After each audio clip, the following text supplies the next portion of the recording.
മറ്റു വാർത്തകളിലേക്ക് വന്നാൽ വിദ്വേഷ പരാമർശം ആവർത്തിച്ച് വെള്ളാപ്പള്ളി നടേശൻ. റിപ്പോർട്ടർ പ്രതിനിധി റഹീസ് റഷീദിനെ മതതീവ്രവാദിയെന്ന് പറയാതിരുന്നത് തെറ്റായിപ്പോയെന്ന് തോന്നിയെന്ന് വെള്ളാപ്പള്ളി പറഞ്ഞു.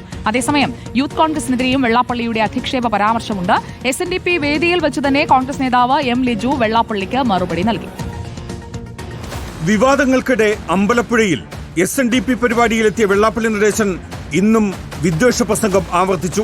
റിപ്പോർട്ടർ പ്രതിനിധി റഹീസ് റഷീദിനെ മതതീവ്രവാദി എന്നല്ല തീവ്രവാദി എന്നാണ് താൻ വിളിച്ചതെന്ന് പറഞ്ഞ വെള്ളാപ്പള്ളി മതതീവ്രവാദി എന്ന് വിളിക്കാതിരുന്നത് അബദ്ധമായി എന്ന് തോന്നിയെന്നും കൂട്ടിച്ചേർത്തു. മതതീവ്രവാദി എന്ന് ഞാൻ പറഞ്ഞില്ല, അത് പറയാതെ പോയതാണ് അബദ്ധം. എനിക്ക് തോന്നുന്നു തീവ്രവാദി അത് ഇനിയും പറയും, പറഞ്ഞതെല്ലാം പറഞ്ഞത് തന്നെ. കോൺഗ്രസ് നേതാവ് M. ലിജുവിനെ വേദിയിലിരുത്തി യൂത്ത് കോൺഗ്രസിനെ ഊത്തുകാരെന്ന് വിളിച്ചും വെള്ളാപ്പള്ളി അധിക്ഷേപിച്ചു.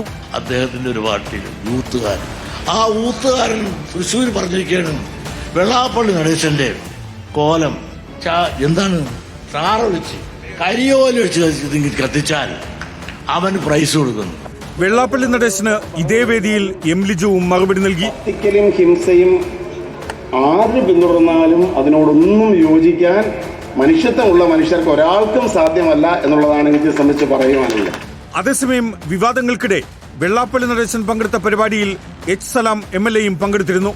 വെള്ളാപ്പള്ളി നടേശന്റെ വർഗീയ പ്രസംഗത്തെക്കുറിച്ച് H. സലാം പ്രതികരിക്കാൻ തയ്യാറായില്ല. റിപ്പോർട്ടർ, ആലപ്പുഴ.